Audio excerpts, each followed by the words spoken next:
Assalamualaikum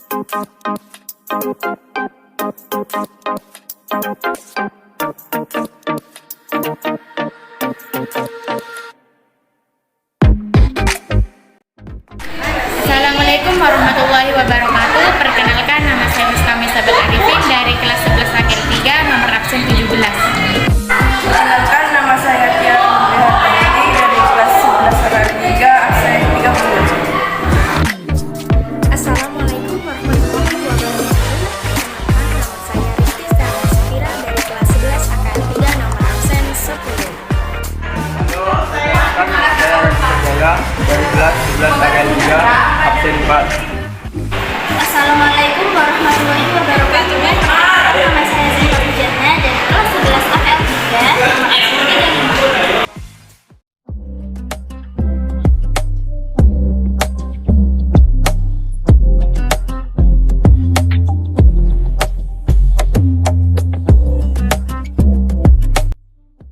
Latar belakang wajib pajak ialah orang pribadi atau badan usaha yang berkewajiban untuk membayar pajak.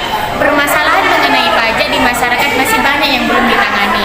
Permasalahannya itu adanya kelemahan regulasi di bidang perpajakan, kurangnya sosialisasi dan pengetahuan mengenai perpajakan di masyarakat, tingkat kesadaran pada masyarakat yang kurang lengkap mengenai database, serta masyarakat di masa teknologi ini kurang mengerti dan malas, tidak tahu mengenai cara pembayaran pajak dan selebihnya. Maka dari itu kami memiliki suatu peluang usaha untuk memberikan pengetahuan mengenai perpajakan, membantu serta mengedukasi melayani masyarakat untuk wajib membayar pajak.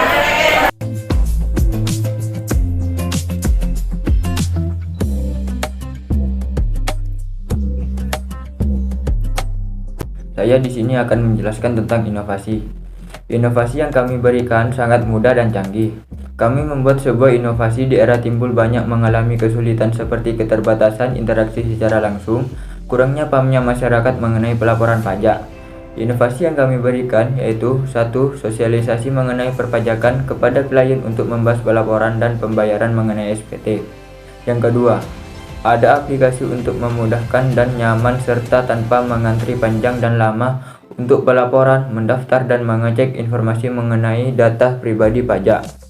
Yang ketiga, klien dapat menghubungi atau mengakses di media sosial konsultan yaitu ada sosial media Instagram, sosial media Twitter dan Facebook. Terima kasih.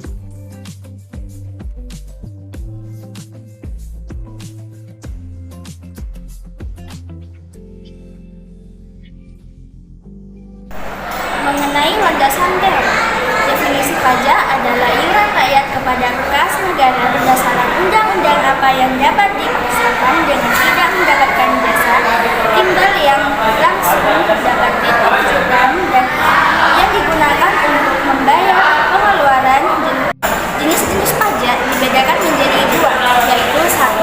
Pajak pusat yaitu yang dipungut oleh negara atau pusat pemerintah sebagai besar dan dari pajak pusat diperoleh oleh Direktorat Jenderal Pusat atau DJP Kementerian Keuangan, yaitu pajaknya ada PPH, PPN, PBB, dan Bea Materai. 2.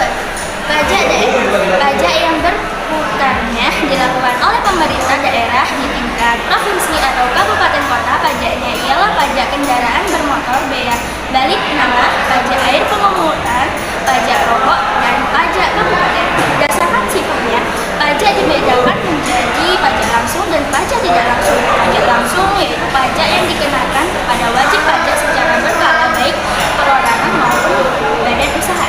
Dan pajak tidak langsung, pajak yang diberikan kepada wajib pajak bila melakukan peristiwa atau perbuatan tertentu. Laporan perpajakan yaitu form yang perorangan atau perusahaan menggunakan pelaporan pendapatan perusahaan kepada otoritas pajak di Indonesia.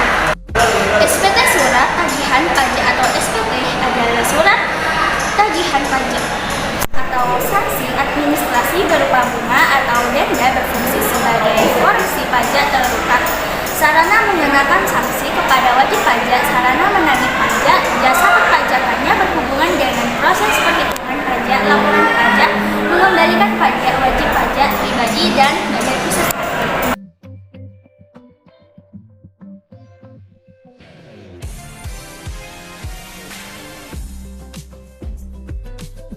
pemasaran. Untuk target pemasaran kami ada badan usaha dan orang pribadi. Berhubung kami belum memiliki akses izin untuk badan usaha, jadi kami memilih orang pribadi dulu. Kami mencari klien yang memiliki NPWP dahulu, yaitu orang pribadi di sekitar sekolah kami, yaitu para guru-guru yang ada di sekolah. Jadi kami memilih mereka menjadi klien kami. Untuk badan usaha, karena badan usaha ini sangat besar, jadi kami hanya mengetahui dasar-dasar masih mengenai badan usaha. Tujuan untuk memperoleh laba atau keuntungan dan memberikan layanan. Tujuan untuk memperoleh laba atau keuntungan dan memberikan layanan pada masyarakat. Seluruh badan usaha Indonesia yang berbentuk perusahaan terbatas atau PT, perusahaan firma atau FA, dan perseroan komoditor atau CF. Perseroan komoditor yang memiliki nomor pokok wajib pajak atau NPWP, Badan Kewajiban Membayar Pajak.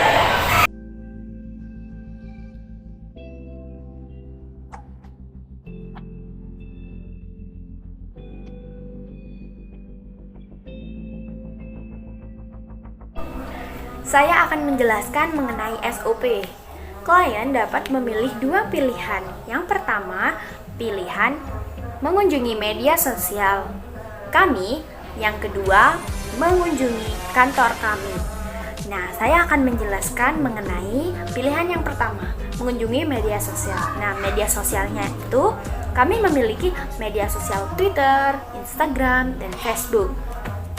Langkah berikutnya, klien mengunjungi link yang admin berikan. Nah, langkah yang berikutnya, klien memilih fitur daftar. Jadi, klien harus mendaftar terlebih dahulu. Setelah itu, klien dapat mengisi data diri dan lainnya seperti KTP, nomor telepon, nomor KK, dan status WP atau status wajib pajak.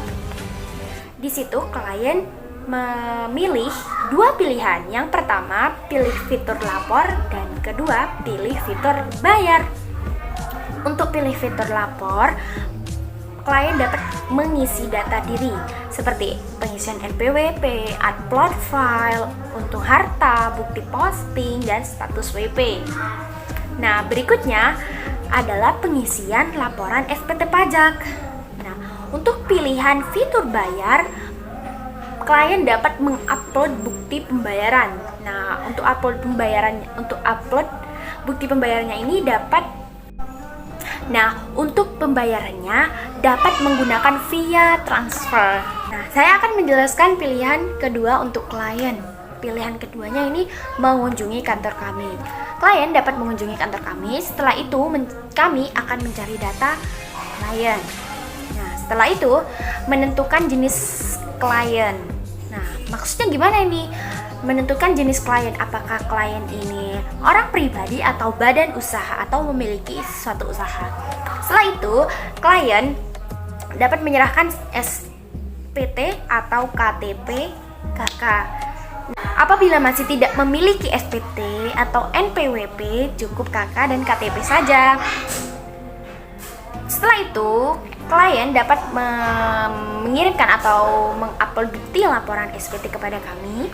Setelah itu menerima pembayaran klien, dan langkah yang terakhir adalah menyerahkan laporan SPT pajak kepada klien yang telah kami proses.